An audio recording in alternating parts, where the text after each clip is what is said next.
What have you seen about the great leaders of those organizations, whether it's Pop or Coach K or other leaders you may have been exposed to in your career? It seems like they're not every practice. They're not talking about the NBA championship, and they're not talking Right. about the NCAA tournament. They're speaking a lot about the process, and maybe that plays into kind of how people understand the roles that they need to play. Can you elaborate a little bit on that? Yeah, no, that's exactly true.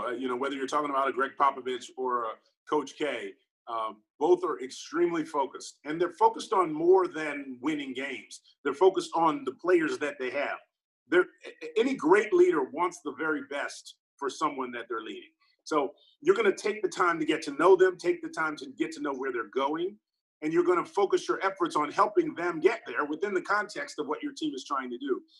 And so, yeah, there's a ton of intentionality there, with whether it was with the Spurs or whether it was with Duke University, and that was one of the things I think I admired about both of those coaches.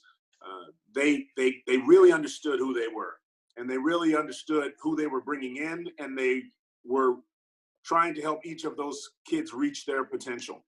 And I think that's important, is particularly in these youth sports, because most of these kids are not going to go on to play pro sports, but they need leadership, they need guidance, they need relationship, not just with their parents, but with other good, strong parents.